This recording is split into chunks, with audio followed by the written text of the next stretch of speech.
కొండ నళిని ఈ పేరు చాలా మందికి తెలియకపోవచ్చు. కానీ డిఎస్పీ నళిని అంటే మాత్రం టక్కున గుర్తుపడతారు. తెలంగాణ ఉద్యమ సమయంలో నళిని పాత్ర గురించి ప్రత్యేకంగా చెప్పాల్సిన అవసరం లేదు. నా అన్నా చెల్లెలపై లాఠీ జులిపించలేను అంటూ తన డిఎస్పీ ఉద్యోగాన్ని తృణప్రాయంగా వదిలేసుకున్నారు. ఆమె తీసుకున్న ఈ నిర్ణయం తెలంగాణ పోరాటంలో ఎంతో మందిని ఉత్తేజపరిచింది. అయితే తాజాగా ఆమె ఫేస్బుక్ పేజీలో పెట్టిన పోస్ట్ వైరల్ అవుతోంది. టాప్ మోర్ యూఎస్ బేస్డ్ ఈ లెర్నింగ్ ప్లాట్ఫామ్. మీరు కూడా స్లాట్ బుక్ చేసుకోవాలంటే ఈ నెంబర్కి కాల్ చేయండి.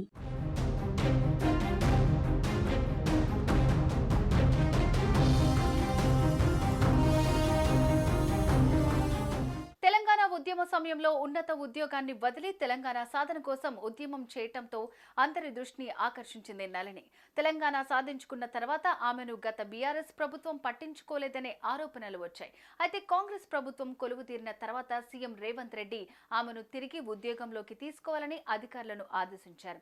అనంతరం ఆమె స్వయంగా సీఎంను కలిసి ఆమె ప్రస్తుత పరిస్థితిని వివరించారు. తాను ఇప్పుడు ఆధ్యాత్మికంగా చాలా ప్రశాంత జీవితాన్ని గడుపుతున్నానని, ఉద్యోగం లాంటివి ఏమీ వద్దని సీఎంతో చెప్పారు. దీంతో ఆమె మరోసారి వార్తల్లోకి ఎక్కారు.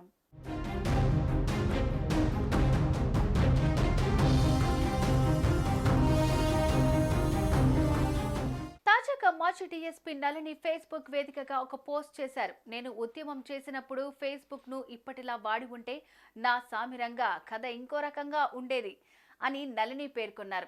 దీంతో ఆ పోస్ట్ వైరల్ గా మారింది. నెటిజన్లు ఆమె పెట్టిన పోస్ట్ కు రియాక్ట్ అవుతున్నారు. ఉద్యమ కాలంలో కూడా ఫేస్బుక్ ఉంది, కానీ ఫేస్బుక్ లో పోస్టులు, లైక్లు, కామెంట్స్ పెట్టేవారు విధుల్లో కనిపించేవారు కాదు అని నెటిజన్స్ కామెంట్ చేశారు. అప్పట్లో ఫేస్బుక్ వాడి ఉంటే ఎంపీ అయ్యేవారు పక్కా అని మరో నెటిజన్ కామెంట్ చేశారు.